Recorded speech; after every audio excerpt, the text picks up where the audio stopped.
장과 같이 기도드리겠습니다.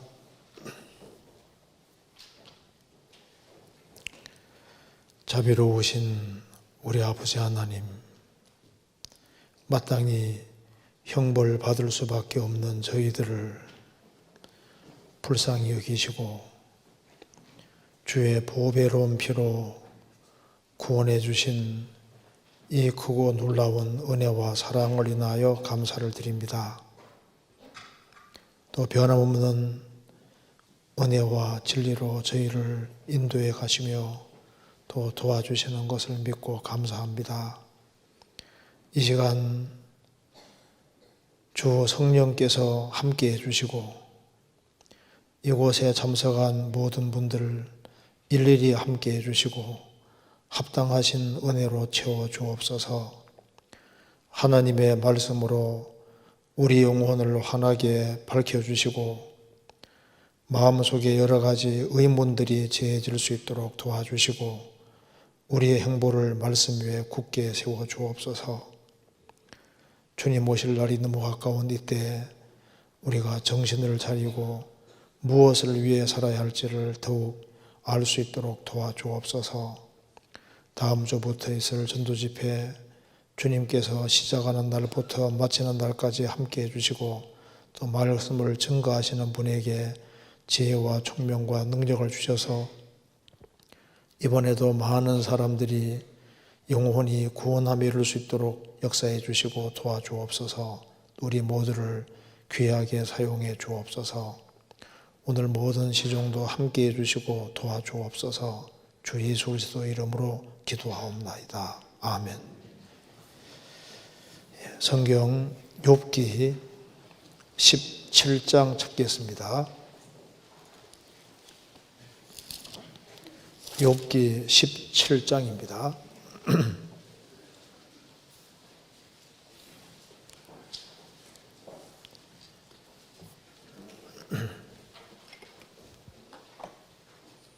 제가 몇 군데를 읽겠습니다. 17장 1절입니다. 나의 기운이 쇠하였으며 나의 날이 다하였고 무덤이 나를 위하여 예비되었구나. 나를 조롱하는 자들이 오히려 나와 함께 있으므로 내 눈이 그들의 격동함을 항상 보는구나. 청컨대 보증물을 주시고 친히 나의 보조가 되옵소서. 주 외에 나로 더불어 손을 칠 자가 누구이리이까? 주께서 그들의 마음을 가리워 깨닫지 못하게 하셨사오니 그들을 높이지 아니하시리이다. 9절입니다. 그러므로 의인은 그 길을 독실히 행하고 손이 깨끗한 자는 점점 힘을 얻느니라.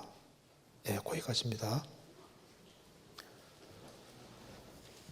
우리가 계속적으로 욥기를 배우고 있습니다. 오늘은 욥기 17장을 중심으로 해서 좀 말씀을 드려보도록 하겠습니다.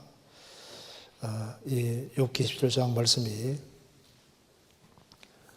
특별히 신앙생활을 하는 우리에게 아주 크게 도움이 되리라고 생각을 합니다. 먼저 여기에 개요를 잠깐 먼저 생각을 해보도록 하겠습니다. 지금 욥은 지금 굉장히 지금 심각하고 어려운 상황에 처해 있습니다. 이제 자신이 곧 죽음을 이제 건너갈 거라고 생각을 하고 있고 지금 무덤 가까이 와 있다고 지금 생각을 하고 있습니다. 17장 1절에 나의 기운이 쇠하였으며 나의 날이 다하였고 무덤이 나를 위하여 예비되었구나. 나의 기운이 쇠하였으며 고통이 계속되다 보니까 이제 내 기운이 다했다는 겁니다.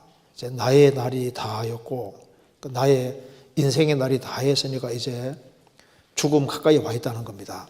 이제 무덤이 나를 위하여 예비되었구나. 이제 무덤 가까이까지 와 있는 겁니다.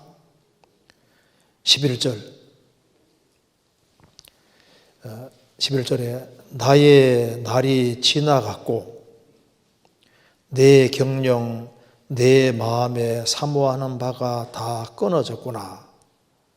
이 세상에서 뭔가 좀 주님이 열심히 살라고 했는데 이제 나의 날이 다 지나갔다. 이제 좋은 시절 다 지나갔다는 겁니다. 내 경영, 내 마음에 사모하는 바가 다 끊어졌구나. 그러니까 지금 아주 이제 죽음 가까이 있다고 느끼고 있습니다. 그리고 13절에 내 소망이 음부로 내 집을 사모에 있어서 침상을 흑암에 베풀고 무덤들어 너는 내 아비라 구더기 들어 너는 내 어미 내 자매라 할진대 나의 소망이 어디 있으며 나의 소망을 누가 보겠느냐. 이제 무덤들어 너는 내 아비라 구더기 들어 너는 내 어미 내 자매를 할진대. 이제 죽으면은 육체는 무덤 속에 들어가고 이제 결국은 몸을 구더기가 파먹고 흙으로 돌아가잖아요. 이제 자신이 죽음 건너가면은 무덤으로 들어간다.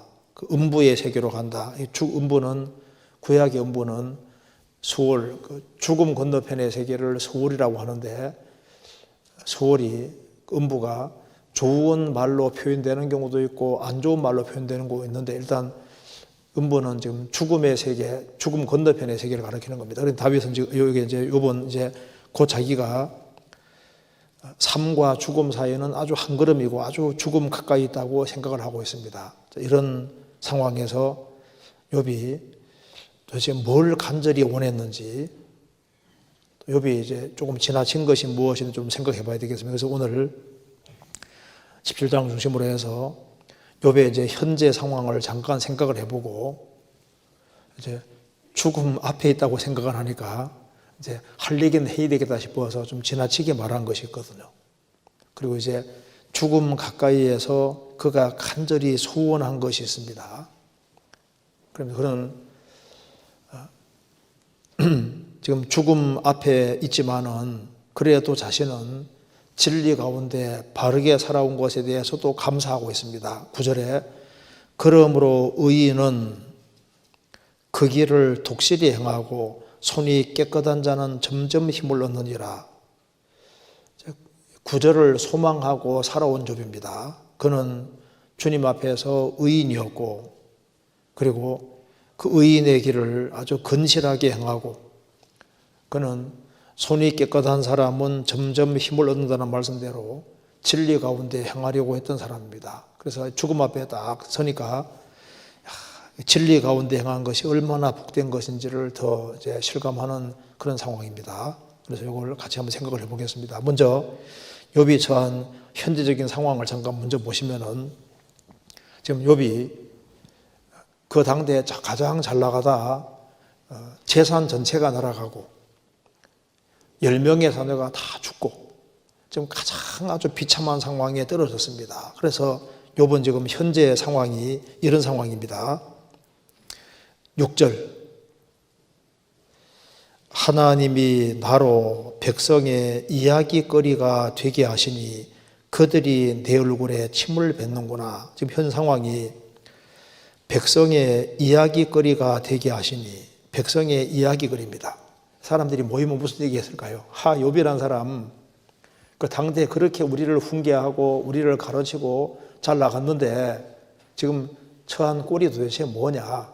아이고 욥 이렇게 아주 비참하게 고통 중에 들어서 몸에 막 구더기가 기어다니고 막 형편없는 상황이 된 겁니다. 그래서 이제 사람들이 욥을 안 좋게 얘기를 하는 겁니다. 그래서 백성의 이야기거리가 되게 하시니 그 이야기거리가 되게 한다는 말이 조롱거리가 되는 걸 가리키는 겁니다. 그 뒤에 욥기 30장 찾겠습니다. 30장 9절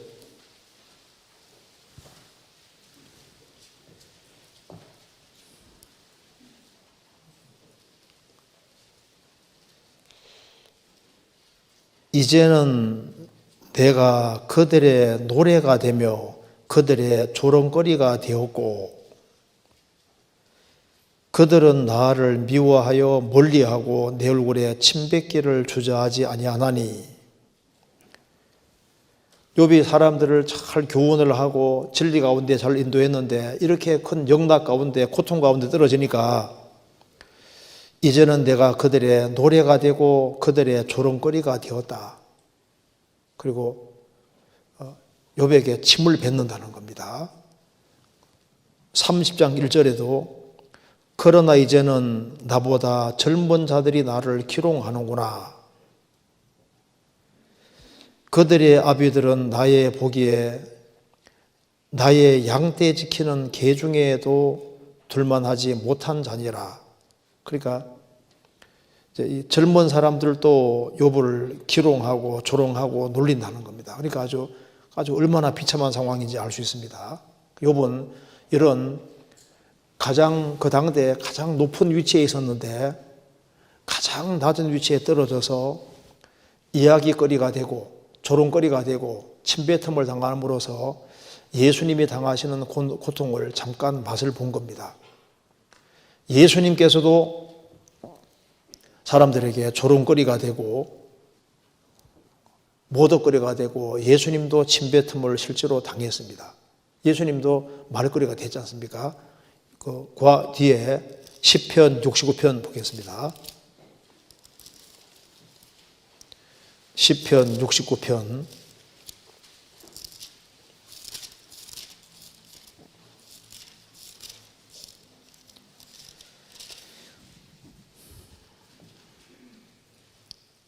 12절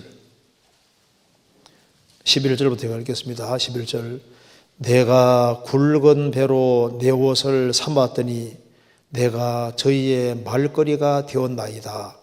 성문에 앉은 자가 나를 말하며 취한 무리가 나를 가져 노래하나이다.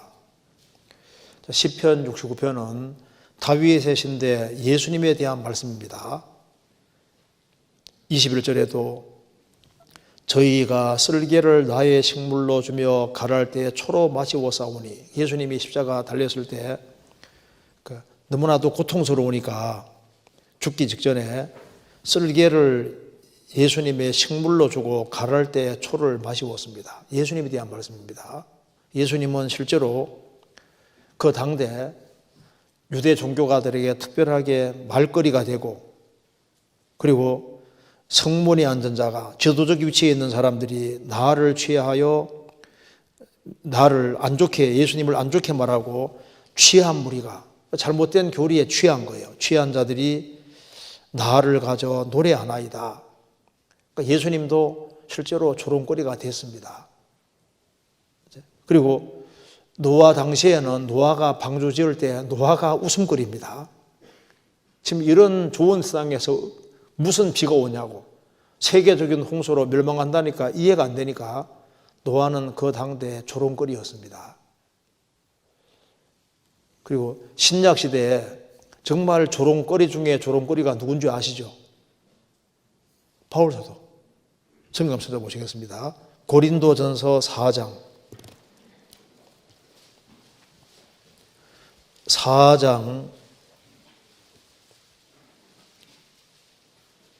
9절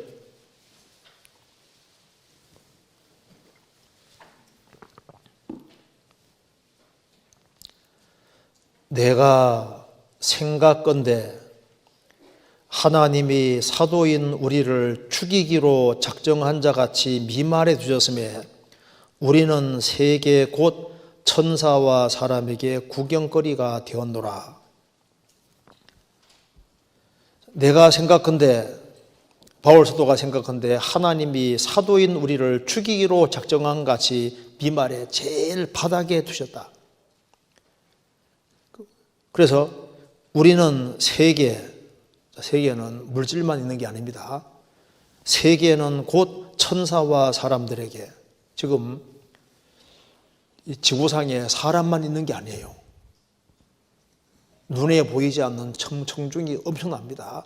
천사와 마귀가 아주 엄청난 무리로 안 보이지만 있어요. 세계는 곧 천사와 사람이라고 했습니다. 구경거리가 되었노라. 그래서 사도들이 전도하는 중에서 얼마나 멸시와 천대를 받고 고통을 받고, 근데 그걸 그 당대 사람들이 구경하는 동시에 모든 천사들도 보고 있고 마귀들도 보고 있었던 겁니다. 그래서 초대교회 당시에는 참 그리스도인들이 얼마나 많은 핍박을 받았습니까? 그 로마에서 이렇게 초대교회 당시에 그리스도인들이 죽임 당할 때 경기장에서 사자의 밥이 되게 되고 뭐 화형을 당하기도 하고 할 때 많은 사람이 구경했잖아요. 그런 아주 비참한 구경거리가 실제로 됐던 겁니다. 여기에 히브리서 10장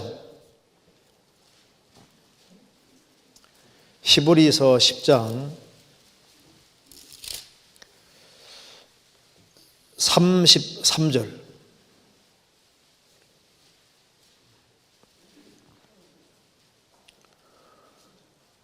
혹 비방과 환난으로서 사람에게 구경거리가 되고 혹 이런 형편에 있는 자들로 사귀는 자 되었으니, 그리스도인들이 초대교회 당시에 구원을 받고 난 이후에 많은 비방을, 그리스도인이라는 이유 때문에 많은 비방을 받고 또 환난을 받고 사람들에게 구경거리가 되는 겁니다. 한 동네에서 예수 믿게 되면 저 사람 예수에 미쳤대 하면서 이제 구경거리가 되고, 어떤 지역에서는 한 사람이 이제 교회 생활하면요 계속 비난하지 않습니까? 뒤에서 구경거리가 되고 잘 되는가 보자 하고 이런 일들이 있었던 겁니다. 그렇게 잘 나가던 욥이 갑자기 어려움이 딱 주어지니까 욥을 존경하던 모든 사람들도 눈초리가 달라지는 거예요.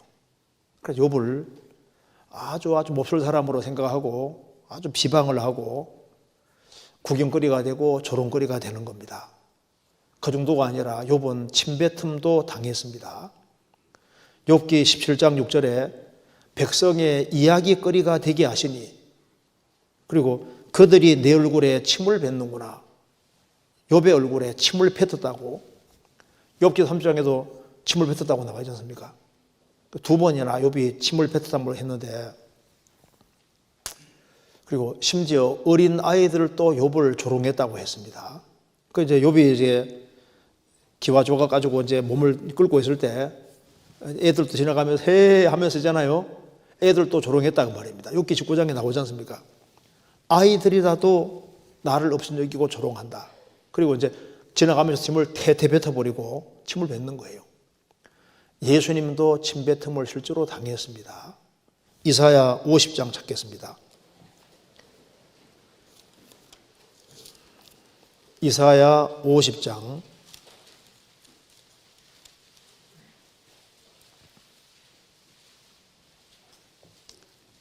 6절.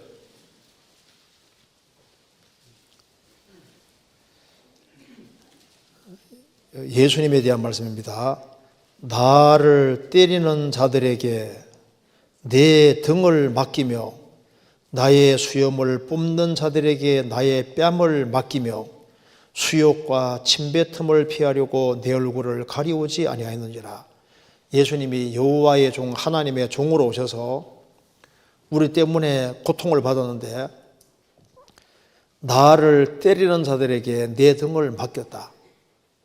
나의 수염을 뽑는 자들이 있었습니다. 예수님 수염을 뽑고 나의 뺨을 뽑는 자들에게 나의 뺨을 맡기며 수욕과 침뱉음을 피하려고 내 얼굴을 가리우지 않았느니라. 그래서 마태복음 26장 67절에 예수의 얼굴에 침을 뱉고 주먹으로 치고 손바닥으로 때렸다고 했지 않습니까?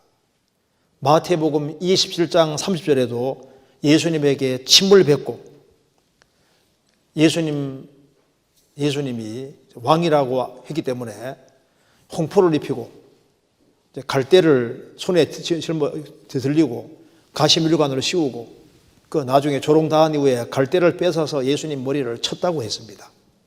예수님이 이런 고난을 받았는데 욥은 예수님만큼은 되지 않을지라도 그 예수님의 심정에 조금은 이해를 하는 겁니다. 왜? 예수님, 그렇게 높으신 예수님이 하나님과 동등되신 바로 그분, 삼위일체 하나님 예수님이 이 세상에 오셔서 죄인들에게 온갖 모독과 조롱을 다 받았는데, 욥도 그렇게 높은 위치에 있다가 갑자기 그냥 영락해서 떨어져서 아주 비참하게 됐을 때 조롱거리가 되고 구경거리가 되고 이런 아주 비참한 상황 속에 지금 있는 겁니다. 그리고 이제 욥이 가장 친하게 지냈던 이 세 친구도 와서 계속해서 욥 마음을 건드리는 거예요. 욥기 17장 다시 보시겠습니다.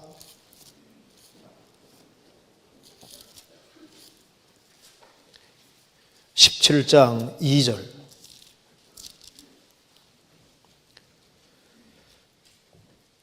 나를 조롱하는 자들이 오히려 나와 함께 있으니 내 눈이 그들의 격동함을 항상 보는구나. 욥의 세 친구는 이제 욥을 조롱하는 자로 바뀌었습니다. 나를 조롱하는 자들이 오히려 나와 함께 있으니, 좀 제발 좀 가면 좋은데, 욥 가까이에서 가지도 않으면서 가까이에서 계속해서 공격을 하는 겁니다. 내가 잘못 범한 것이 아니라고 해도 계속해서 지적을 하면서 계속 공격하니까, 나를 조롱하는 자들이 오히려 나와 함께 있으므로 내 눈이 그들의 격동함을 뭐라 했습니까? 항상 보는도다. 근데 욥의 세 친구들은 욥을 도와준다 생각하는데 가까이 있는 사람이 더 힘들게 할 수 있는 거예요. 그래서 지금 욥이 지금 엄청 힘듭니다. 그래서 내 눈이 그들의 격동함을 항상 보는구나, 항상. 그리고 그렇게 얘기를 해도 말귀를 못 알아듣는 겁니다. 사람이 죄를 지어서만 어려움 당하는 게 아니고, 죄를 안 지어도 얼마든지 고난을 받을 수 있다고 그렇게 얘기해도 친구들은 고정관념이 딱 있으니까 절대 아니라고 하면서 계속 욥의 생각을 바꾸기 위해서 노력을 하는 겁니다. 그래서 4절 보시겠습니다. 주께서 그들의 마음을 가리워 깨닫지 못하게 하셨사오니 그들을 높이지 아니하시리이다. 주께서 그들의 마음을 가리워 깨닫지 못하게 하셨으니, 이렇게 얘기해도 못 깨닫는다 그 말입니다. 그러니까 주님이 못 깨닫게 막으실 거다 그 말입니다. 그래서 욥이 답답한 거예요. 이제 아내는 욕하고 죽으라고 했잖아요. 그 아내도 자기를 슬슬 피한다고 했습니다. 그러니까 이제 뭐 기댈 때라고는 아무것도 없는 겁니다. 욥기 19장 보시겠습니다. 17절. 내 숨을 내 아내가 싫어하며 내 동포들도 혐오하는구나. 내 숨을 내 아내가 싫어하며. 욥을 그렇게 존경하던 욥의 아내도, 욥이 이제 폭삭 망하니까, 그래도 당신이 순전함을 지키느뇨? 하나님 욕하고 죽어라. 그리고 욥 가까이 오기를 싫어하는 거예요. 욥이 그 아내가 내 숨을 싫어하니, 아내가 싫어하며. 그러니까 가까이 하는 사람이 아무도 없는 거예요. 그러니까 이제 욥이 이럴 때 굉장한 서운한 마음이 올라오잖아요.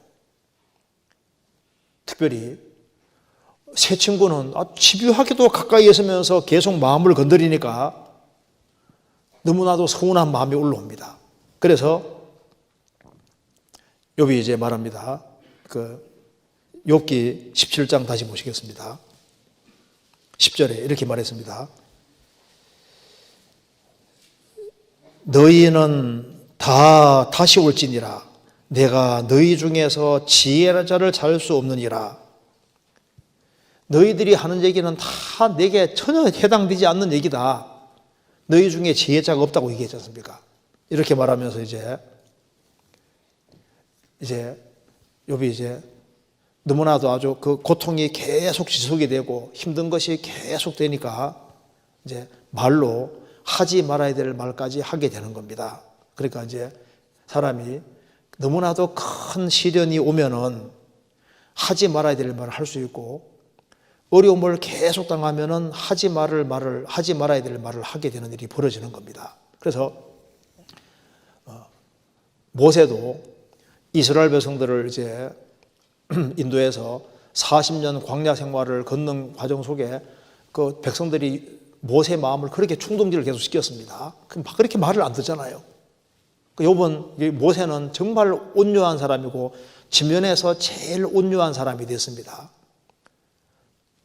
애굽에 설 때는 과격해서 그냥 사람을 쳐 죽였잖아요. 자기 동족이 억울함을 당하는 걸 보고 동족 편에 서서 사람을 쳐 죽이고 미디안 광야로 갔는데 좀 과격했는데 40년 광야 생활 가운데 양을 치면서 양처럼 순한 사람으로 바뀐 거예요. 그런데 하나님께 40년 쓰임 받았는데 쓰임 받는 과정에서 계속해서 백성들이 이제 이스라엘 백성들이 모세 마음을 충동을 시키니까 나중에는 마음이 격동이 된 겁니다. 이제 또 물 달라고 막 아우성을 치니까 하나님 말씀하시기를 모세에게 너는 명예에서 물을 내라고 했는데 흥분한 나머지 명예서란 말을 건너며 들은 거예요. 그래서 내가 도대체 누군데 나를 이렇게 몰라주냐 그 말입니다. 그래서 모세가 이놈들아 내가 누군 줄 알아 하면서 내가 너희를 위해 물 내려 하면서 하나님은 명하라 그랬는데 두 번 반석을 땅땅 쳤잖아요. 물은 나왔지만은 하나님 뭐라 하셨습니까?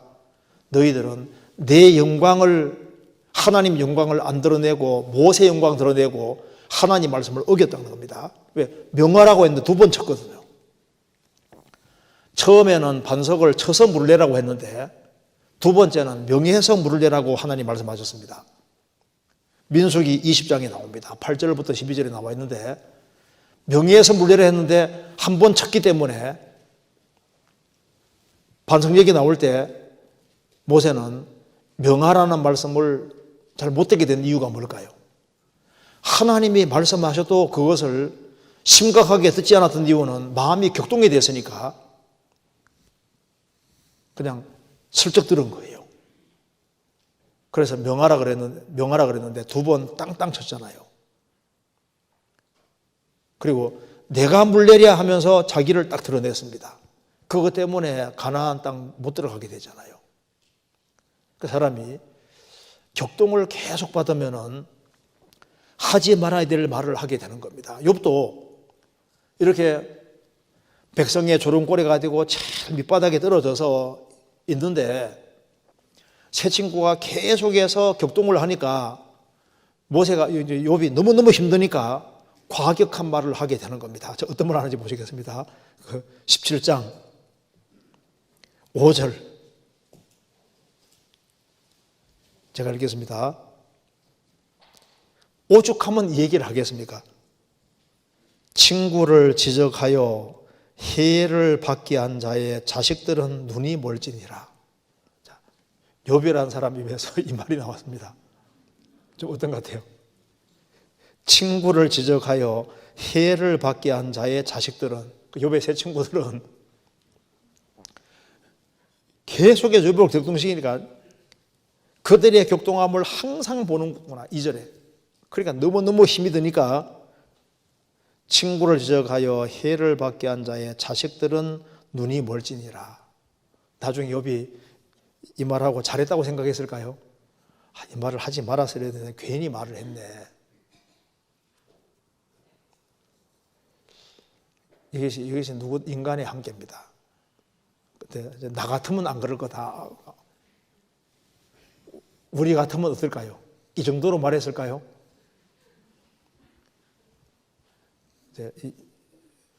욥도 우리와 성정이 똑같은 사람이었습니다. 사실 이런 어려운 상황이 이제 짧게 끝났을 때는 몰라도 이게 지속이 되면은 말이 막 나올 수 있는 거예요. 이제 참다 너무 힘들면은 이제 하지 말아야 될 말이 툭 튀어나올 수 있는 겁니다. 욥이 이제 입술의 문을 지켰으면 좋은데 그렇게 못하잖아요. 우리도 마찬가지. 우리도 감정에 북받치면은 본심은 아닌데 하지 말아야 될 말이 이렇게 튀어나올 수 있는데, 그래서 부모도 자식 때문에 너무나도 고통을 받으면은 너는 아예 집 나가버리라고 뭐 이렇게 말한다든가, 나가 뭐 죽으라고 한다든가. 근데 죽으라는 말은 아닌데 얼마나 그렇게 속상하게 하고 뭐 애를 먹이고 이렇게 하면요, 말이 그냥 나오지 말아야 되는 말이 툭 나올 수 있는 거예요. 이제 그래도 그것이 변명거리는 될 수 없는 겁니다. 예수님은 욕을 받으시되 대신 욕하지 않았다고 했는데, 우리가 욥이라는 사람이 이제 행하는 이 모습 속에서 우리는 뭐 욥 같은 신앙이 되지 않지 않습니까? 그렇기 때문에 욥과 같은 그런 이 정도 어려움은 당하지 않을지라도 나름대로 힘든 어려움들이 있을 때 우리가 맞는 말을 하더라도 이게 상당히 조심을 해야 됩니다. 그래서 성경에서는 입술문을 지키라고 계속 말하고 있는 겁니다. 특별히 언제 입술문을 지켜야 되냐면 너무 힘들 때, 상황이 아주 굉장히 심각해지고 힘들어질 때, 또 그거 지속이 될 때, 그때 특별히 조심을 하지 아니하면은 입으로 범죄하게 되고 그리고 하나님 앞에 큰 죄를 짓게 되는 그런 경우가 생길 수도 있는 겁니다. 시편 141편입니다.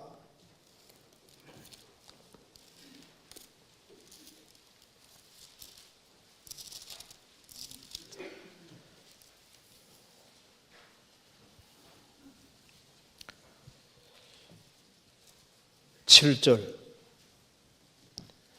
141편 7절입니다. 사람이 밭가라 흙을 부스러뜨림 같이 우리의 해골이 음부문에 흩어졌도다. 사람이 밭을 갈아서 흙을 부스러뜨림 같이 우리의 해골이 음부문에, 이게 무슨 말입니까? 우리 해골이 음부문에 흩어졌다는 말씀은 우리는 산송장이다 그 말입니다. 죽은 자와 똑같은 상황이 됐다 그 말입니다. 그러니까 뭐 생배장 당한 것 같은 아주 너무나도 억울한 상황이 돼서 살아있지만 죽은 자와 같은 그런 상황이 돼 있다 그 말입니다. 이런 아주 심각한 상황에서 다윗이 기도하는 내용입니다. 사울과 그 사울의 신하들, 이스라엘 백성들이 다윗을 잡으러 다녔잖아요. 다윗은 살아있지만 죽은 자와 똑같은 그런 상황입니다. 이런 아주 비참한 상황 속에서 다윗이 기도하는 내용입니다. 3절, 여호와여 내 입 앞에 파수꾼을 세우시고 내 입술의 문을 지키소서. 너무나도 아주 심각하고 열악한 상황에서 하는 기도입니다. 여호와여 내 입 앞에 파수꾼을 세워주십시오. 내 입술의 문을 지켜주십시오. 내 입에서 잘못된 말이 나가지 않도록 지켜주십시오. 4절, 내 마음이 악한 일에 기울어 죄악을 행하는 자와 함께 악을 행치 말게 하시며 저희 진술을 먹지 말게 하소서. 내 입술뿐 아니라 내 마음도, 3절에는 입술입니다. 입뿐 아니라 내 마음도 악한 일에 기울지 않도록 도와주십시오. 그리고 죄악을 행하는 자와 함께 악을 행치 말게 하시며 저희 진술을 먹지 말게 하소서. 사람이 너무 힘들어지면은 마음이 잘못되고 입이 잘못되고, 그리고 의인의 길을 걷던 사람이 너무 힘들면은 악인의 편에 가담해서 악인과 함께 진성산을 먹는 이런 일이 생길 수도 있는 거예요. 그렇지 않도록 도와주십시오. 그러면서 5절에 의인이 나를 칠지라도 은혜로 여기며 책망할지라도 내 머리에 기름같이 여겨서 내 머리가 이를 거절치 아니할지라 저희의 재난 중에라도 내가 항상 기도하리로다. 의인이 나를 칠지라도 이걸 은혜로 여기고 책망할지라도 머리에 기름같이 여겨서 거절치 아니할 것이라. 어떤 상황도 기꺼이 받겠다는 겁니다. 그리고 저희의 재난 중에라도 내가 항상 기도하리로다. 항상 주님 편에 서서 나를 핍박하는 사람을 위해서도 나는 기도하겠다. 어려운 상황 속에서 이 다윗의 기도가 합당한 기도라고 할 수 있습니다. 내 입 앞에 파수꾼을 세워주십시오. 사실 최악의 상황 중에 가장 최악의 상황에 들어가신 분이 예수님입니다. 예수님이 공생의 당시에도 많은 말씀을 하시고 십자가 달려서도 7마디 말씀을 하시고 예수님이 부활하신 후에도 말씀을 많이 하셨는데요. 예수님의 공생의 말씀도 중요하고 예수님 부활하신 이후에 하신 말씀도 중요하지만은 가장 고통 속에 사시는 말씀은 더 중요합니다. 예수님이 양손 양발이 못이 박히고 가장 극단적인 그 고통입니다. 그러니까 겉옷과 속옷을 예수님 겉옷과 속옷이 벗겨지고 그리고 양손 양발이 못이 박혀서 그러니까 그 부끄러운 십자가라고 모든 문 남녀들이 보는 거기에 십자가에 못이 박힌 그리고 밑에서 많은 사람이 예수님을 조롱하고 욕하고 두 행악자도 같이 예수님 욕을 했잖아요. 이런 상황 속에서 나오는 말씀은 이건 진실인 거예요. 가장 힘든 속에서 나오는 말은 정말 진실 중에 진실입니다. 예수님 입에서 첫 번째 나올 말씀이 뭔지 아시죠? 아버지여 저들을 용서해 주십시오. 저들은 자기들이 하는 것을 알지 못하나이다. 제일 첫 번째 나온 것이 용서. 저들을 용서해 주십시오. 저들은 자기들이 하는 것을 알지 못하나이다. 여기 누가복음 23장 34절에 그게 첫 번째 말씀입니다. 두 번째 말씀은 용서는 모든 사람에게 선포가 되어 있는데 그 용서가 자기 것이 되기 위해서는 믿어야 되거든요. 그래서 십자가의 배주 강도는 믿었기 때문에 너가 오늘 나와 함께 낙원에 있으리라. 그 두 번째 말씀이잖아요. 세 번째 말씀은 예수님 말씀했습니다. 요한에게 보라 어머니에게 그 마리아에게 말합니다. 보소서 아들이니이다. 날 보지 말고 사도 요한 보라는 겁니다. 그리고 사도 요한에게는 보라 네 어머니라 십자가 밑에서 가족 관계를 맺어주는 거예요. 그래서 용서는 선포가 됐는데 용서가 자기 것이 되는 유일한 길은 믿어야 되는 것이고 믿고 구원받은 사람은 가족이 되기 때문에 보라 내 어머니다. 보라 아들이니이다. 보소서 아들이니이다. 가족 관계를 맺어준 겁니다. 그래서 사람이 이제 구원을 참된 믿음을 소유해야만 하나님의 가족이 되는 것을 보여주신 거예요. 그러니까 십자가 위에서도 하신 말씀만 딱 정확히 하시는 겁니다. 그럼 이 앞에 세 가지가 이루어지기 위해서는 저들을 용서해 주십시오. 용서가 되고 믿음으로 천국에 가게 되고 하나님의 가족이 되기 위해서는 어떻게 해야 될까요? 예수님이 버림받으셔야 됩니다. 그러니까 예수님 십자가 위에서 엘리 엘리 라마 사박다니 하나님이여 하나님이여 어찌하여 나를 버리셨나이까 우리 대신 예수님이 버림을 받아야 되는 겁니다. 우리 죄를 짊어지고 버림받는 일이 있어야 되고 그 다음 예수님이 내가 목마르다 했지 않습니까? 우리에게 진정한 풍요를 가져다 주기 위해서는 예수님이 대신 목이 말라야 되는 겁니다. 예수님이 목이 마른 일이 있어야만 그래야만 우리에게 성령을 주시고 우리에게 진정한 풍요 가져다 줄 수 있고 그래서 예수님 마지막 그 다음에 예수님이 다 이루었다 했지 않습니까? 그러니까 앞에 세 개가 이루어지기 위해서는 뒤에 세 개가 있어야 되는 거예요. 예수님이 우리 대신 버림받으시고 목마르시고 다 이루시는 일이 있어야만 우리에게 용서가 선포될 수 있고 믿음으로 우리가 구원받을 수 있고 그리고 구원받은 사람이 하나님의 가족이 될 수 있는 겁니다. 그리고 마지막 말씀은 아버지여 내 영혼을 아버지 손에 의탁하나이다. 예수님은 처음부터까지 하나님 아버지께 의탁하고 의지하는 삶을 살고 오로지 하나님의 뜻 가운데서 사셨습니다. 이게 우리가 어떻게 살아야 될지를 그대로 보여주는 모습이지 않습니까? 그러니까 가장 큰 고통 속에서도 예수님은 해야 될 말씀만 딱 하신 거예요. 욥은 너무나도 힘든 상황 속에서 이제 욥의 친구들을 향해서 그 친구의 자식들에 대해서 이렇게 좀 안 좋게 딱 얘기했지 않습니까? 이제 그것이 너무 큰 고통 속에 있으면은 그런 말이 나올 수 있는 거예요. 그거보다 더한 말도 나올 수 있는 겁니다.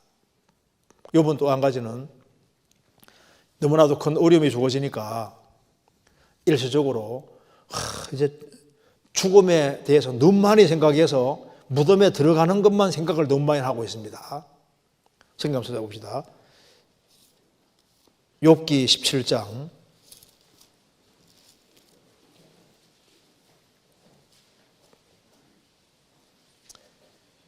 11절. 나의 17장 11절. 나의 날이 지나갔고 내 경영 내 마음에 사모하는 바가 다 끊어졌구나. 이제 내 인생은 이제 다 갔다고 생각하는 거예요. 그리고 이제 14절에 무덤들어 너는 내 앞이라. 이제 내가 들어갈 곳은 무덤이다 그 말입니다. 구더기에 들어 너는 내 어미 내 자매를 할진대. 이제 그 죽음 건너가면 내 육체 이제 구더기가 파먹고 흙으로 들어갈 거다 그 말입니다. 그럴진대 나의 소망이 어디 있으며 나의 소망을 누가 보겠느냐. 상당히 이제 아주 극단적으로 지금 생각을 하고 있습니다. 사람이 너무 힘들고 죽음 가까이 다가오면은 이제 이 세상에서 모든 소망이 끝났다고 생각을 하는데 욥이 상당히 지나치게 생각하고 있잖아요. 아무리 어려워도 다 주님의 뜻이 있는 겁니다. 잠언 24장 11절에 뭐라 했습니까? 환난 날에 내가 만일 환난 날에 낙담하면 내 힘의 미약함을 보입니다. 환난 날에 낙담하면 내 힘의 미약함 보입니다. 욥이 물론 이제 일시적으로 뒤로 물러가는 것처럼 보이지만 다시 연자 가운데 강하게 됐습니다. 그래서 히브리서 11장 34절에 믿음으로 연약 가운데서 강하게 되기도 하며, 욥은 또 연약하게 되는 것처럼 보였지만 또 뒤에 또 보면 또 강하게 됩니다. 힘을 또 내지 않습니까? 일시적으로는 힘도 약해지고 또 때로는 너무 격동받으면 하지 말아야 될 말도 하게 되는데 그래도 또 벌떡 일어나서 열심히 또 행하는 거 봐요. 자, 욥이 이런 어려움 속에서 정말 자기에게 필요한 것이 뭔지를 알고 있습니다. 바로 이겁니다. 욥기 17장 3절입니다. 여기 욥이 이제 내가 이제 곧 죽음을 건너간다 생각하니까 절실하게 필요한 것이 뭔지를 느끼는 것이 바로 이겁니다. 3절에 같이 읽겠습니다. 청컨대 보증물을 주시고 친히 나의 보조가 되옵소서. 주 외에 나로 더불어 손을 칠 자가 누구이리까? 청컨대 이제 무덤 가까이 다가오니까 이제 뭐 아무도 믿을 만한 사람이 없으니까 이제 청컨대 내게 필요한 것이 바로 이거다 그 말입니다. 보증물을 내게 주시고 친히 나의 보조가 되옵소서. 보증인이 되어 주십시오 그 말입니다. 주위에 나로 더불어 손을 칠 자가 누구리까? 이제 이게 무슨 말입니까?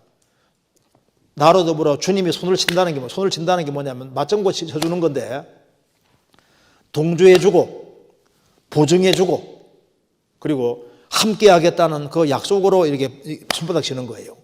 그러니까 이제 새 친구들도 내 마음 몰라주고 아내도 나를 멀리하고 그 당대 가장 홀로인 상태가 되었습니다. 홀로 상태가 되었으니까 이제 바라볼 때는 하나님밖에 없으니까 이제 나로 더불어 손을 칠 자가 누구일까? 원래 새 친구들이 왔을 때 욥에게 어떻게 됩니까? 이렇게 손뼉을 쳐주면서 욥을 유래해주고 힘을 줘야 되는데 계속 지적만 하고 그러니까 외톨이가 되겠습니다. 되었으니까 하나님이 내게 보증물을 주시고 친히 나의 보증인이 되어 주십시오. 그리고 하나님이 나로 더불어 손을 쳐주시고 정말 내 인생을 보정해달라고 하는 얘기를 지금 하고 있는 겁니다. 그래서 죽음 앞에서 내가 정말 안전하게 되고 그리고 내 인생을 보정해주는 보증인은 주님밖에 없다는 걸 아주 실감하면서 얘기를 하고 있습니다. 그래서 욥은 하나님이 내 보증인이 되어주시고 내게 보증물을 주십시오. 이렇게 얘기를 했습니다. 이게 참 우리에게 중요한 질문이지 않습니까? 성경은 말씀하기를 가능하면 보증 서지 말라고 했습니다. 왜? 사람은 머리털 하나도 희고음게 할 수가 없는 연약한 존재입니다. 그래서 보증 서기 싫어하는 사람은 안전하다고 했습니다. 지혜 없는 사람이 보증 선다고 했습니다. 성경에서는 보증을 가능하면 서지라 말하라 말이 계속 나오고 있습니다. 너는 사람으로 더불어 손을 잡지 말고 남의 빚에 보증이 되지 마라 계속 나오잖아요. 보증 서지 말라고 하신 분이 가장 보증 서고 싶어 하시는 분이 계신데 사람에겐 서지 말라고 했는데 하나님은 보증 서려고 하시잖아요. 수고하고 무거운 짐진 자들아 다 내게로 오라. 내가 너희를 쉬게 하리라. 쉽게 말하면 빚진 사람들 다 내게로 오라 그 말입니다. 빚지고 있는 사람들은 참 보증서 주는 사람이 있으면 얼마나 좋겠어요. 근데 빚 중에서 제일 무서운 빚이 죄라는 빚인데 죄라는 빚에 대해서 보증서 주기 원하시는 분이 계시는 겁니다. 바로 유일하게 예수 그리스도. 그분은 보증서 주기를 원하시는 겁니다. 욥은 주님이 자기 보증인이라는 걸 알고 있는 사람인 거예요. 욥기 16장입니다. 16장 19절.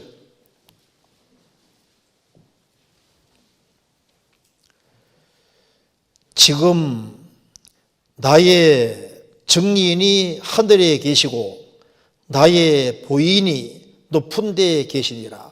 나의 보증인이 높은 데에 계시니라. 주님이 보증인으로 계시다는 걸 알고 있습니다. 그리고 예수님이 세상에 오실 것도 알고 있는 사람이에요. 욥기 19장 25절.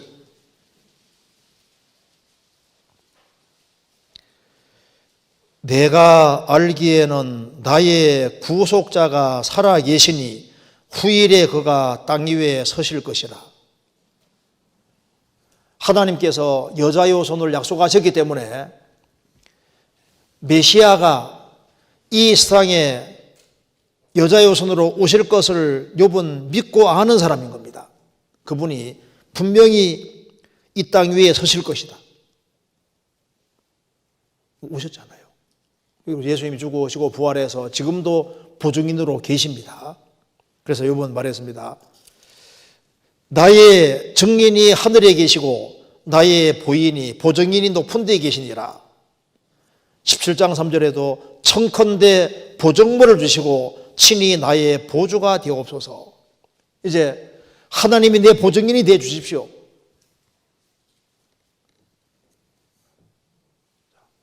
얼마나 아주 정확히 맞는 얘기를 하고 있지 않습니까? 그러니까 내 인생을 보증해 주십시오. 욥의 간절한 소원입니다. 다윗도 그런 말을 했습니다. 여기 시편 119편입니다.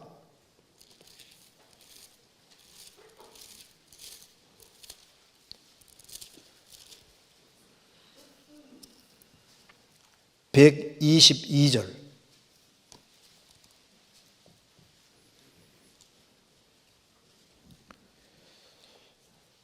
119편 122절. 주의 종을 보증하사 복을 얻게 하시고 교만한 자가 나를 압박하지 못하게 하소서. 주의 종을 보증하사 복을 얻게 해 주십시오. 시편 86편 17절에는 은총의 표징을 내게 보여주십시오. 우리 인생을 보증해 주시는 분이 있으면 얼마나 좋겠습니까? 그래서 진정한 보증인이 바로 예수님입니다. 그래서 히브리서 7장에 보면은 예수님은 더 좋은 언약의 보증이 되셨느니라. 예수님이 보증이라고. 찾아볼까요? 히브리서 7장입니다. 히브리서 7장 22절.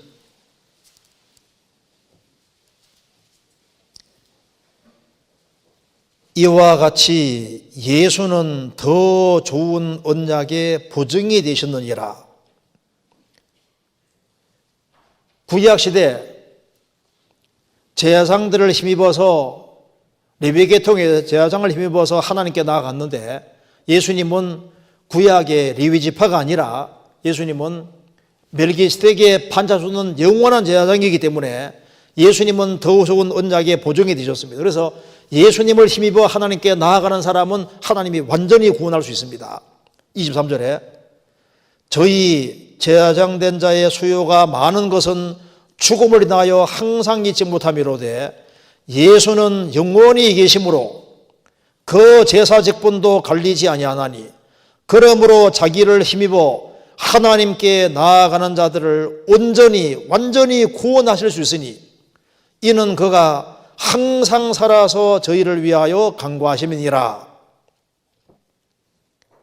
예수님은 더 좋은 언약의 보증이 되셨습니다. 예수님은 자기 피로서 죄를 영원히 처리하신 제물인 동시에 제사장이기 때문에, 또 예수님은 영원한 제사장이기 때문에 예수님을 힘입어 하나님께 나아가는 자들을 온전히 완전히 구원하실 수 있으니 이는 그가 항상 살아서 저희를 위하여 간구하심이니라. 예수님이 우리 언약의 보증인이고 보증으로서 보증인으로 주님이 하나님 보좌 앞에 가 계시고 우리를 위해서 기도하고 계시는 겁니다. 언약의 보증입니다. 하나님이 보증이 되셨고 보증인이시고 그리고 보증물을 주십시오. 신약시대에도 보증물이 있습니다. 우리가 천국 간다는 확실한 보증물이 뭘까요? 보증이 뭘까요? 죄를 사함 받은 사람 속에 성령이 들어오신 바로 그것이 우리가 보증물을 받은 확실한 증거입니다. 고린도후서 찾겠습니다. 고린도후서 1장 22절. (1장 22절)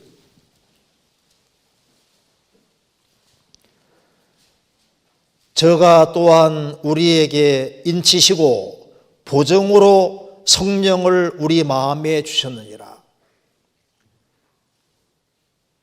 죽음 앞에 서면은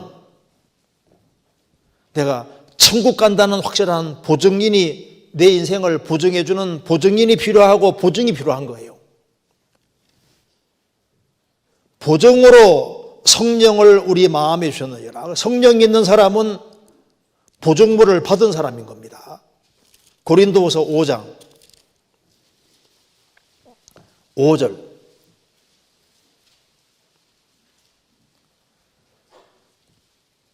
곧 이것을 우리에게 이루게 하시고 보증으로 성령을 우리에게 주신 이는 하나님이시니라.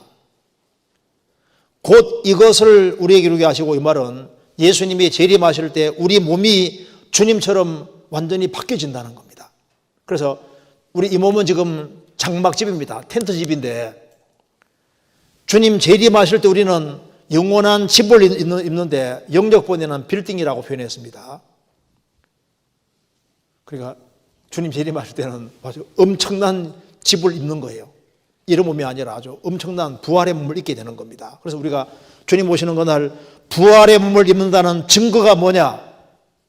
바로 성령이시다. 그래서 이것을 우리에게 이루게 하시고 보증으로 성령을 우리에게 주신 이는 하나님이시니라. 우리가 천국 간다는 보증, 그리고 우리가 주님 앞에 떳떳이 설 수 있다는 보증, 우리가 주님 오시는 그날 우리 몸이 텐트 몸이 빌딩 같은 몸을 입는, 상상할 수도 없는 영광스러운 몸을 입는 보증이 뭐냐? 그게 바로 성령이시다 그 말입니다. 그럼 성령은 언제 오시느냐?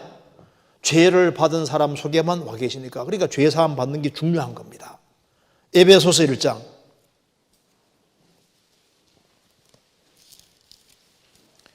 에베소서 1장 7절.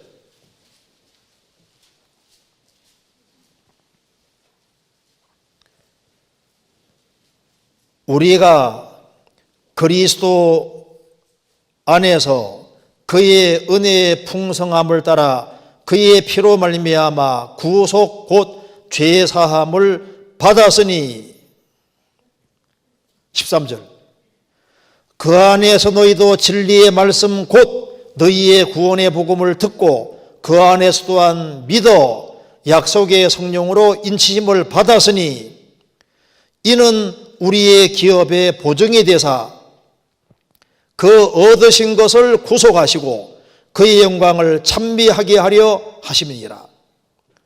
구원의 복음을 듣고 믿을 때 약속의 성령으로 인치심 받는 것은 두 장 딱 치는 겁니다. 너는 내 거다 그 말입니다. 이는 성령님은 우리에게 계신 성령은 우리의 기업의 보증이 되사 우리가 천국을 기업으로 얻는다는 보증이 되사 그 얻으신 것을 구속하시고 주님 피로 값주고 사신 바 된 것인데 얻으신 것은 바로 주님 값주고 사신 겁니다. 그 얻으신 것을 구속하시고 주님 재림하시면 우리 몸까지도 값주고 샀으니까 구속하십니다. 왜 이렇게 해주셨느냐?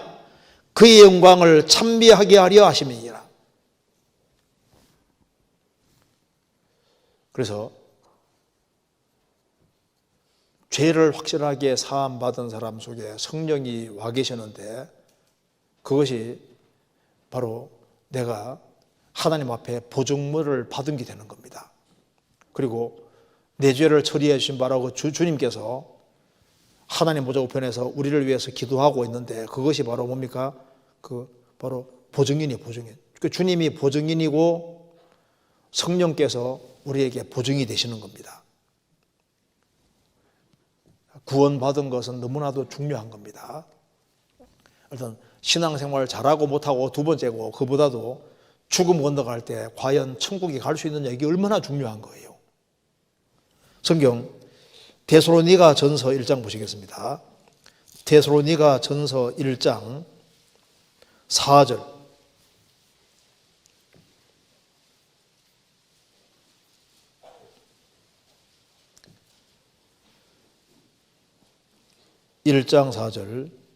하나님의 사랑하심을 받은 형제들아 너희를 택하심을 아노라. 바울 사도는 데살로니가 성도들이 택함 받았다는 것은 구원받은 것을 알겠다는 겁니다.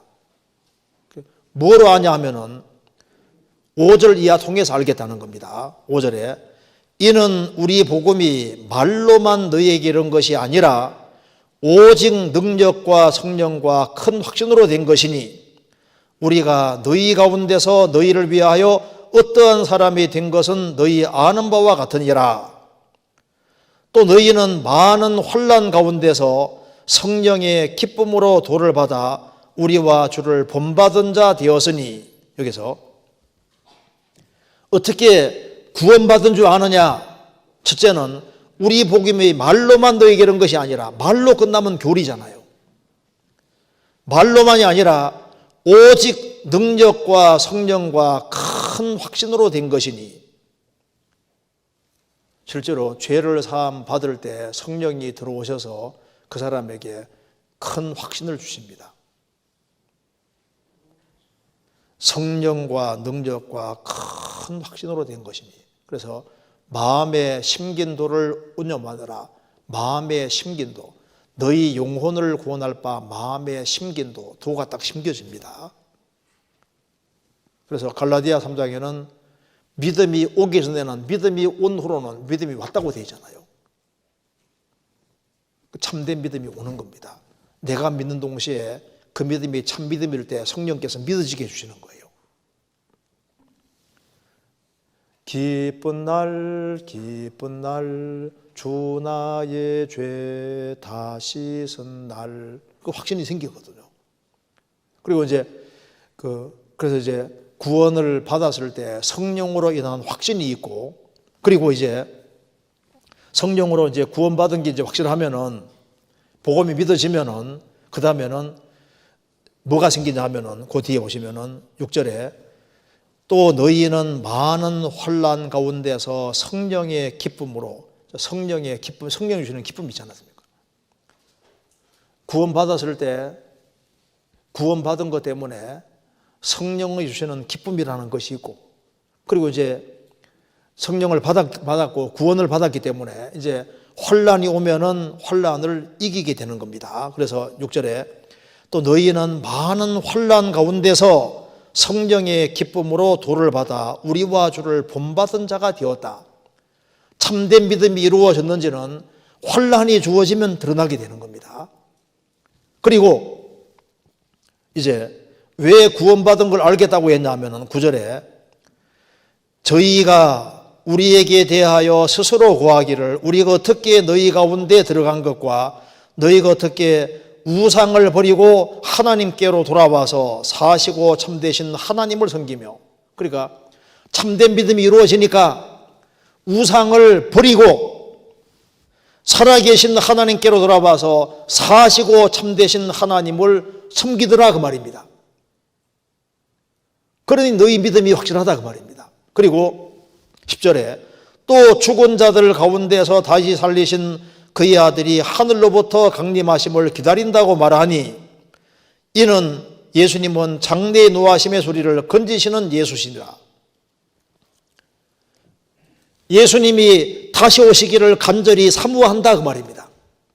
이런 걸 보니까 너희들 정말 확실히 구원받은 줄 알겠다. 구원받은 걸 어떻게 한다고 했냐면 첫째는 복음이 성령의 도우심으로 믿어지고 성령이 주시는 기쁨이 있고 그리고 환난 중에도 환난을 잘 이겨나가고 우상에서 돌아서서 살아계신 하나님을 섬기고 예수님의 재림을 간절히 사모하는 걸 보니 너희 믿음이 정말 확실한 믿음이라고 얘기를 하는 거예요. 구원을 받은 사람은 하나님을 사랑하는 마음이 있습니다. 모든 것보다 하나님을 더 사랑하는 마음이 분명히 있습니다. 하나님께 받은 사랑이기 때문에 그 사랑으로 형제자매를 사랑하라고 주님 명령하셨습니다. 구원을 받으면은 분별력이 생기도록 되어 있습니다. 그리고 주님의 형상의 씨가 들어왔기 때문에 시간 지나가면서 하나님의 형상으로 조금 바뀌어지게 되어 있습니다. 그리고 특별히 큰 어려움이 주어질 때 그때 참된 믿음의 여부가 드러나게 되는 겁니다. 그리고 하나님 자녀가 된 사람은 바르지 않게 행할 때 틀림없이 징계하는 것이 오는 겁니다. 성령이 오신 분들은 시간 지나가면서 성령께서 점점 하나님의 것을 밝혀주시는 거예요. 영혼을 실제로 밝혀주시는 것이 있습니다. 그래서 욥은 이제 죽음 가까이 온다고 생각할 때 절실하게 필요한 것이 보증물이고 하나님이 자기 인생을 보증해 주는 것을 아주 간절히 소원하게 되는 겁니다. 자, 다시 보시겠습니다. 욥기 17장. 이제 욥은 이 말씀이 실감이 나는 겁니다. 7절, 9절, 욥기 17장 9절 같이 읽겠습니다.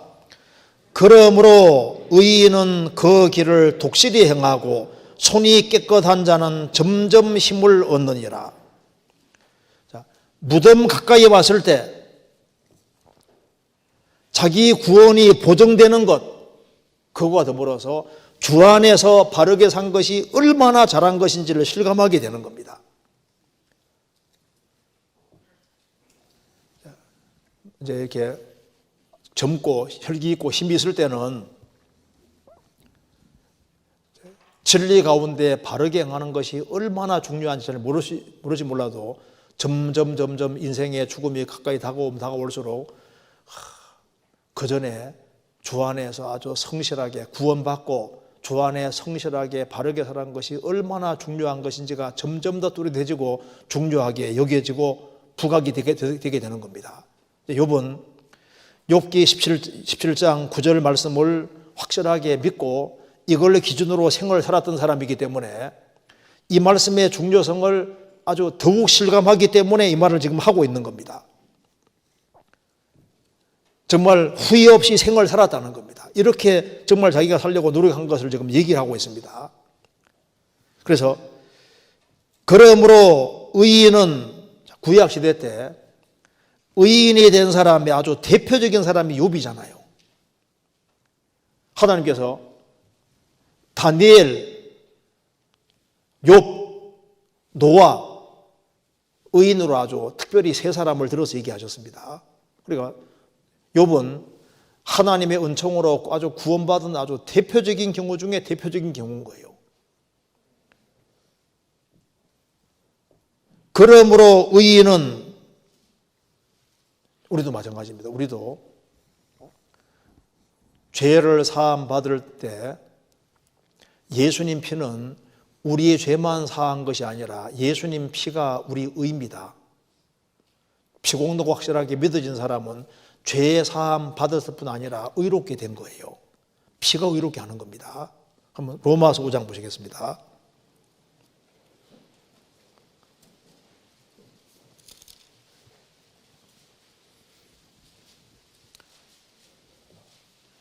(5장 9절)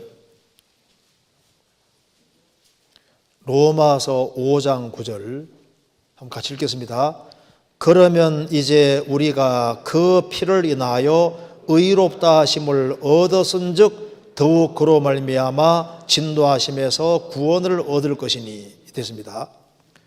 그러면 이제 우리가 그 피를 인하여 의롭다 하심을 얻었은즉, 우리가 하나님의 진노에서 구원되는 것은 더 당연한 사실이라는 것을 말했습니다.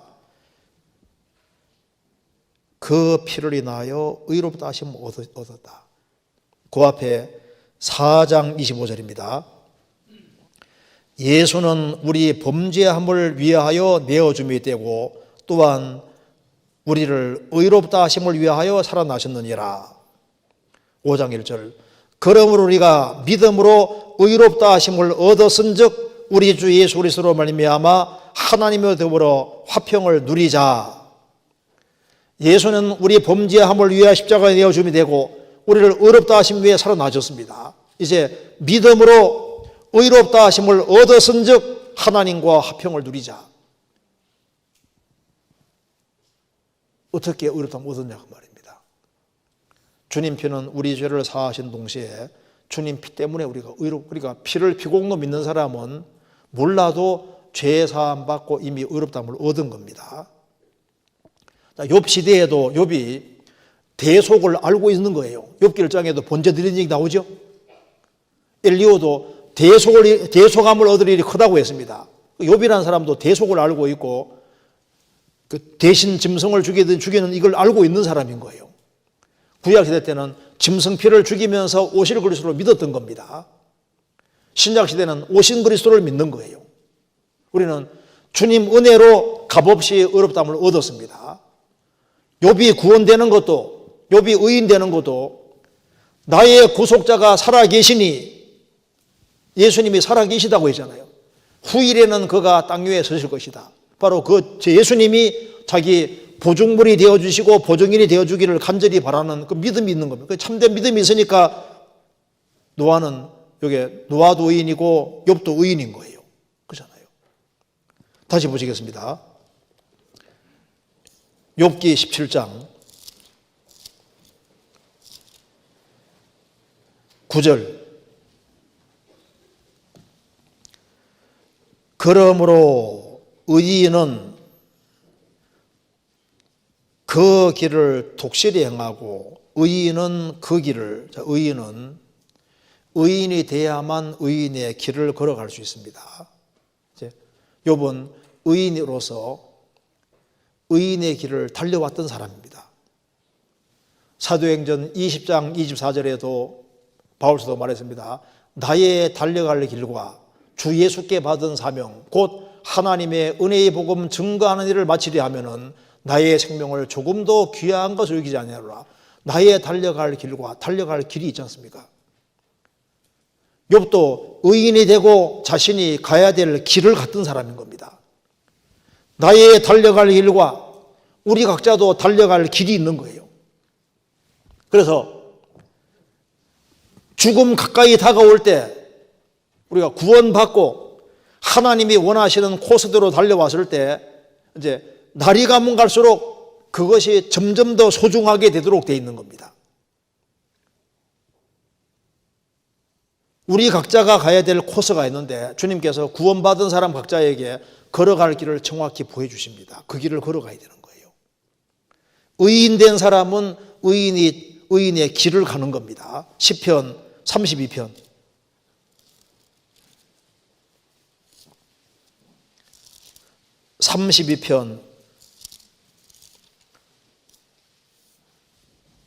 8절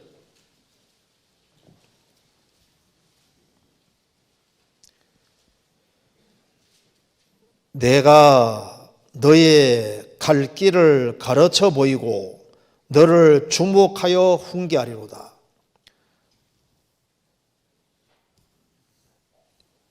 (32장) 32편 1절이 죄 사함 문제입니다. 죄를 사함 받은 사람, 그 의인이 된 사람은 내가 하나님의 너의 갈 길을 가르쳐 보이고 가야 될 길이 있는 거예요. 갈 길을 가르쳐 보이고 그 다음에 너를 주목하여, 주님이 가는지 안 가는지 보는 겁니다. 주목하여 훈계하리로다. 곁길로 가면 그게 아니라고 알려주시는 거예요. 알려줘서 하나님 원하시는 길을 걷도록 만드시는 겁니다. 의인은 그 길을 독실히 행한다. 의인은 걸어가야 될 코스가 있고 길이 있는데 그 길을 하나님이 인정하시는 길이니까 그 길을 가야 되는 겁니다. 시편 1편입니다.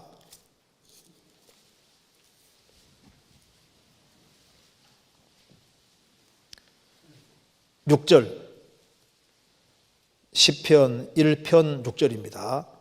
대저 의인의 길은 여호와께서 인정하시나 악인의 길은 망하리로다. 의인의 길은 여호와께서 인정하시나, 하나님이 아시고 하나님이 정해놓은 코스, 그 길을 걸어가는 겁니다. 의인은 그 길을 독실히 행하고 그 길이 분명히 있는데, 그러면 그 길을 걸어갈 때, 의인으로서 그 길을 걸어갈 때 만사가 형통하고 편안하냐? 물론 아니죠. 시편 23편 보시겠습니다.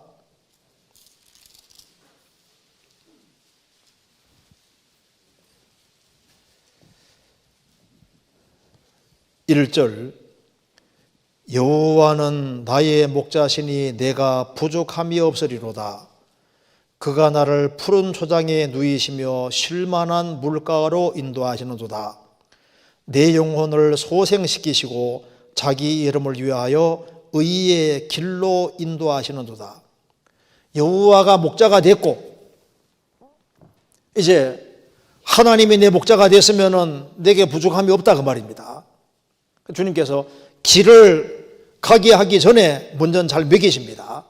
그가 나를 푸른 초장에 누이시며, 푸른 초장에서 풀을 많이 뜯어먹고, 그리고 푸른 초장에 누이시며 쉴만한 잔잔한 물가로 인도하시는도다. 그래서 물을 먹고 그리고 꼴을 먹고 해서 식물을 딱 주시고, 그 다음에 내 영혼을 소생시키시고 힘을 주셔서 그 다음에 자기 이름을 위하여 의의 길로 인도하시는도다. 여기까지는 좋잖아요. 근데 그 뒤가 문제입니다. 그 뒤에 내가 사망의 음침한 골짜기로 다닐지라도 해를 두려워하지 않을 것은 주께서 나와 함께 하심이라. 주의 지팡이와 막대기가 나를 안위하시나이다. 의의 길로 인도하시는데 의의 길 속에 뭐가 있냐면은 사망의 음침한 골짜기가 있는 거예요. 눈물이 아주 쑥쑥 빠지는 골짜기가 있습니다. 그래서 욥도 의인이 됐고 의인의 길을 독실히 걸어가는데 인생에 아주 큰 골짜기가 주어졌습니다. 보통 골짜기가 아닙니다. 자녀가 10명이나 죽고 재산 전체가 날아가고 아주 가장 비참한 영락 가운데 떨어져서 당대 아주 가장 큰 곤란 중에 떨어졌는데 그 사망의 음침한 골짜기가 있는 거예요. 그런데 해를 두려워하지 않을 것은 주께서 나와 함께 하심이라. 주의 지팡이와 막대기가 나를 안위하시나이다. 그런데 주님이 같이 안 계시는 것이 아닙니다. 같이 계시는데 그 코스 속에 그런 것이 있는 거예요. 그래도 의인은 어떻게 하느냐? 그래도 사망의 음침한 골짜기를 할지라도 주님 의지하고 독실히 건지실하게 그 길을 걸어가는 겁니다. 다시 보시겠습니다. 시편 여기 욥기 17장 9절.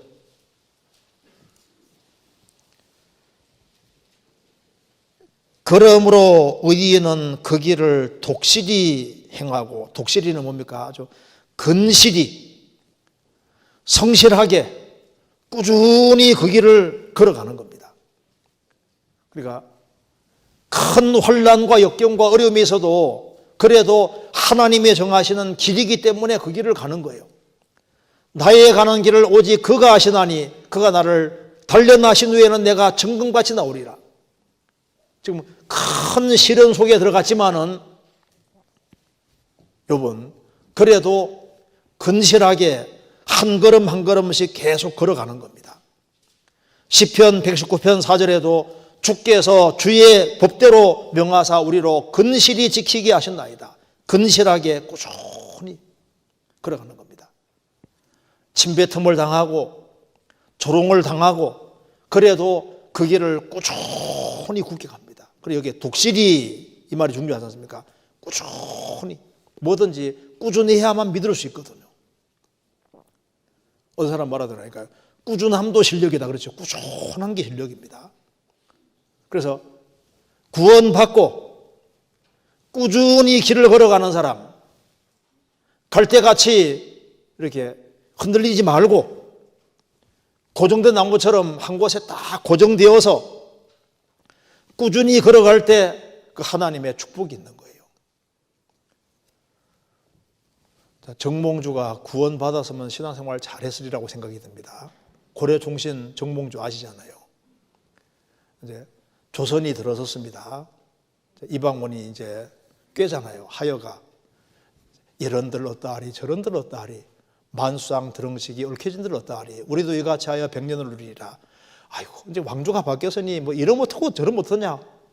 100년 좀 편안하게 엉켜서 그냥 대충 살면 되지 꼭 고려종신으로 있어야 되겠냐. 그 단심가 써서 보내잖아요. 이 몸이 죽고 주고 100번 고쳐주고 백골이 전토되어 넋이라도 있고 없고 님이 향한 일편단심이야 가실 줄이 있으랴. 그 노래 그 시를 자세히 보면 구원 안 받은 게 확실한 거죠.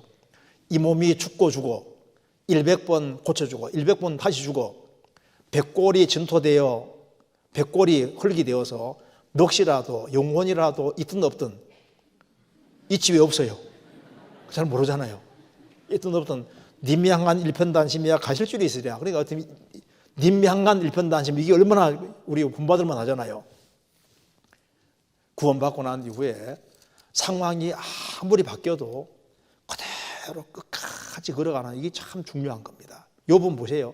그런 시련 중에도 끝까지 믿음을 지키잖아요. 하지 말아야 될 말이 튀어나오기도 했지만 그래도 그 길은 꾸준히 가는 거예요. 넘어지더라도 일어나서 그 길을 계속 가는 거예요. 제가 글을 하나 읽어드리겠습니다. 물방울이 바위를 뚫는 것은 그 힘이 아니라 꾸준함이다. 맞는 것 같아요. 물방울이 얼마나 약해요. 물방울이 그 바위 뚫는 것은 그 힘이 아니라 꾸준합니다. 그렇죠. 꾸준히 계속 떨어지면 물방울이 그런 바위를 구멍 뚫습니다. 꾸준함이 실력이에요. 꾸준함. 그래서 독실히 꾸준히 근실하게 행하는 근실하게. 그래서 확실히 결심을 굳히고 구원받은 게 확실하면은 주님 안에서 살겠다는 결심을 굳히고 그 다음에 꾸준히 근실하게 성실하게 그렇게 행하는 것이 그게 지혜입니다. 시편 37편에도 성실로 식물을 삼을지어다. 우리가 먹어야 될 것 중에 하나가 성실함. 매일 성실, 매일 꾸준하게 계속적으로 하는 것이 필요한 겁니다. 그래서 욥기 17장 9절 그러므로 의인은 그 길을 독실히 행하고 꾸준히 근실하게 행하고 손이 깨끗한 자는 점점 힘을 얻느니라. 점점입니다. 그래서 잠언 4장 18절 19절에 보면은 의인의 길은 점점 빛나서 점점입니다. 점점 빛나서 원만한 광명에 이르거니와. 점점. 그리고 특별히 손이 깨끗한 자는 이라고 했습니다. 여기 왜 손이 깨끗하다고 했습니까? 손이 깨끗하다는 것은 행실이 깨끗한 것을 얘기하고 있습니다. 손이 깨끗하다는 것은 찾아보시겠습니다. 그 뒤에 이사야 시편 24편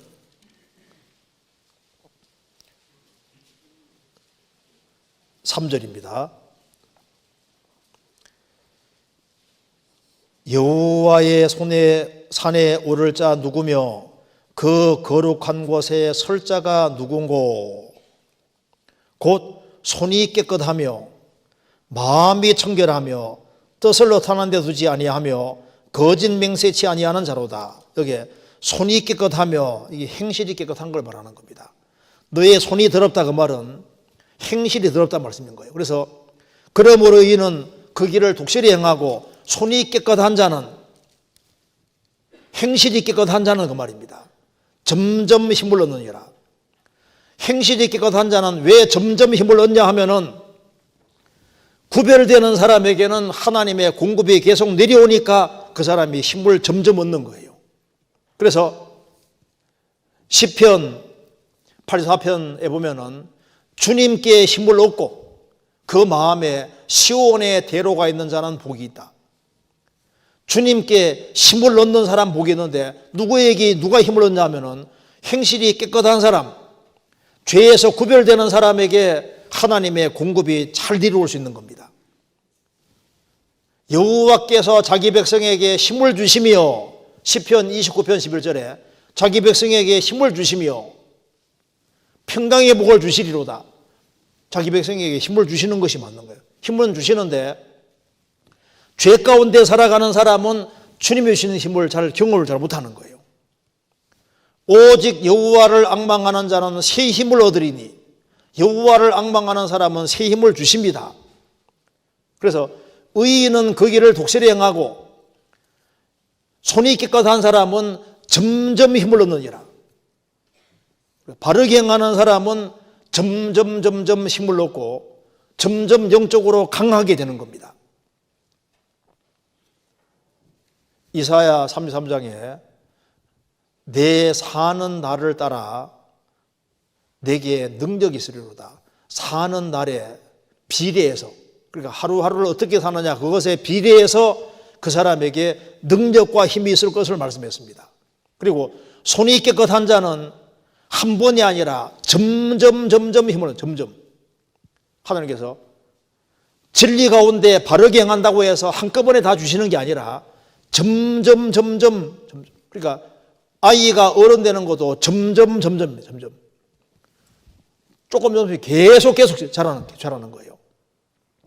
점점 힘을 얻느니라. 자라는 것도 점점 자라잖아요. 영적으로도 마찬가지입니다. 그래서 꾸준히 걸어가는 사람이 점점 강성해지고 영적으로 강건해지고 그리고 나중에 주님 안에서 귀하게 쓰임받고 주의 일을 할 수 있게 되는 겁니다. 우리를 하나님의 사람으로 온전케 만들어 가시는 이유도 주의 일을 위해서 모든 선한 일에 온전케 하기 위해서 하나님 사람으로 만들어 가는 겁니다. 그래서 의인은 그 길을 독실히 행하고 손이 깨끗한 자는 점점 힘을 얻느니라. 그래서 점점 힘을 얻으니까 영적으로 성장하게 되고 강건하게 되고 그러면 이제 주의 일을 할 수 있게 되고 그래서 다른 사람을 세울 수 있는 사람이 되는 겁니다. 욥은 주님께로부터 힘을 점점 얻어서 그 당대에 정말 신앙생활을 잘한 사람이지 않습니까? 그래서 욥으로 인해서 많은 사람이 세워졌고 이제 이 시련을 통과한 이후에는 더 많은 사람들이 주님 품에 들어오고 영적으로 세워지게 되는 겁니다. 지금도 계속적으로 이제 영향을 미치고 있는 겁니다. 그래서 우리는 지금 영원 앞에 있는 겁니다. 제가 여기 시를 하나 읽어드리겠습니다. 영원의 심각성에 대해서 이렇게 썼는데 제가 한번 읽겠습니다. 책에 나오는 것 한번 읽어드리겠습니다. 금꽃과 은꽃을 세워보라. 봄이 초원 위에 흩뿌려 놓은 것을 부드럽게 굽이치는 물결을 세워보라. 여름 바다 위에 반짝이는 것을 가볍게 흔들리는 그림자를 세워보라. 가을 숲 오솔길 속에 있는 것을 깃털처럼 떨어지는 눈송이를 세워보라. 겨울이 만드는 얼음 보석을 반짝거리는 수많은 풀잎을 세워보라. 새벽 이슬을 끝없는 바닷가 모래밭을 세워보라. 정오의 푸른 하늘 아래에서 숲속의 새들이 저저기는 노래소리를 세워보라. 쓰러져가는 새벽빛 저녁빛 속에서 은은히 반짝이는 별을 세워보라. 밤 하늘에 불꽃같이 수놓인 그대가 모든 셈을 다 마칠지라도 영원히 시작되기에는 부족하리. 듣는 자여 잠시 생각해보라. 그대는 어디서 지낼 것인가. 그대의 영혼을. 우리가 돈만 셀 것이 아니라 우리 주변의 것을 자꾸 세워보시고 하면요, 그 셈을 다 세더라도 그 영원 시작도 안 된다 그 말입니다. 우리 앞에는 이제 영원한 세계가 앞에 놓여 있고 영원을 앞에 두고 있고 영원한 운명을 앞두고 있는 겁니다. 그래서 무엇을 위해 살아야 되냐 하면은 영원히 남을 것을 위해서 살아야 되는 거예요. 우리는 왜 사느냐? 영혼을 바르게 세우기 위해 사는 겁니다. 우리 한 군데만 더 보겠습니다. 잠언 11장입니다.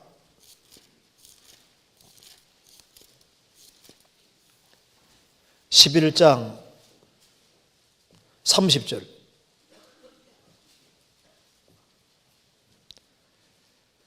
의인의 열매는 생명나무라. 지혜로운 자는 사람을 얻느니라. 의인의 열매는 생명나무라. 지혜로운 자는 사람을 얻느니라. 여기 사람을 얻느니라는 이 말이 군사용어라고 합니다. 공격해서 취해서 얻을 때 사용하는 용어라는 거예요.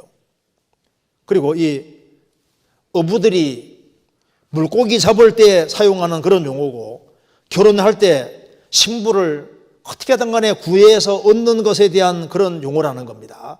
그러니까 지혜로운 자는 사람을 얻느니라. 전쟁에서 승리하는 것처럼 그 사람을 주님 품으로 인도하는 것은 전쟁하는 것도 똑같고 물고기 잡는 것도 똑같고 구해서 결혼해서 자기 사람으로 만드는 것과 똑같이 이제 그런 일이라는 겁니다. 우리가 100년이고 1000년이고 만년이고 지상에 살면서 계속 해야 될 일이 있다면 뭐겠습니까? 제일 중요한 것은 영혼을 건지고 세우는 일입니다. 어떤 분이, 어떤 한 사람이 금광을 찾아다니다가 캘리포니아에서 엄청난 금을 발견해서 이제 금을 싣고 집으로 오는 길이었는데 배가 집 가까이 와서 파손된 거예요. 그런데 그는 수영을 잘했기 때문에 금을 그래도 몸에 많이 지니고 이제 수영을 이렇게 해서 올라가는데 한 소녀가 나 좀 데려가 달라는 거예요.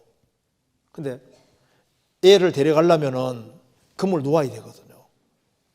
그래서 갈등 느끼다가 자기가 그동안 벌었던 금을 다 버리고 애 살리려고 버리고 애를 살려서 애를 같이 이렇게 수용으로 이렇게 해가지고 살아났는데 자기가 벌어온 것은 다 잃었지만은 애는 하나 건졌다 그 말입니다. 거기서 우리가 중요한 교훈을 받을 수 있습니다.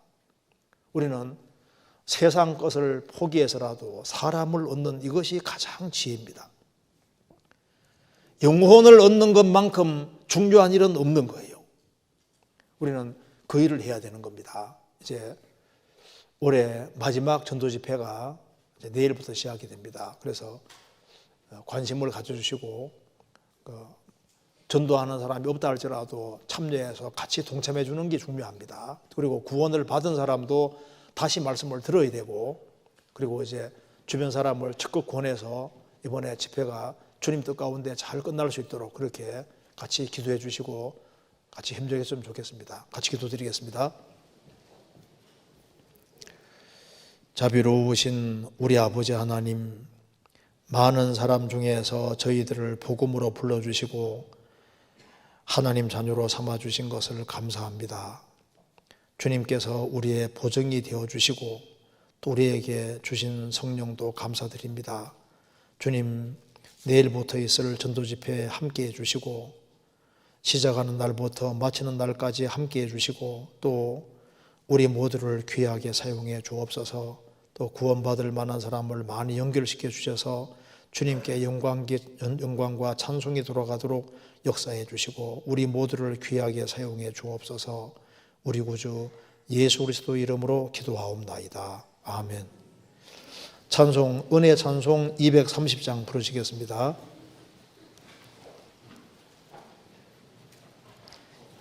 (230장)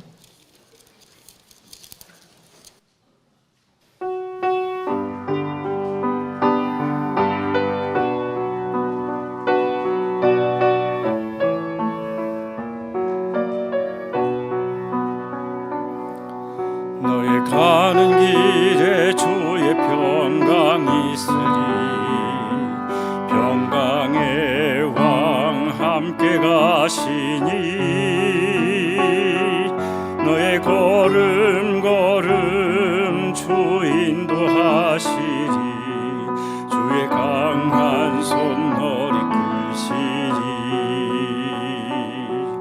너의 가는 길에 주의 축복이 있으리 영광의 주 함께 가시니 내가 밟는 모든 땅 주님 다스리리 너는 주의 길 예비게 되리 주님 나라 위하여 길 떠나는 나의 형제여 주께서 가라시니 너는 가라 주의 이름으로 거칠은 광야 위에 꽃은 피어나고 세상은 내 안에서 주님의 영광 보리라 강하고 담대하라 세상 이기신 주를 함께 너와 동행하시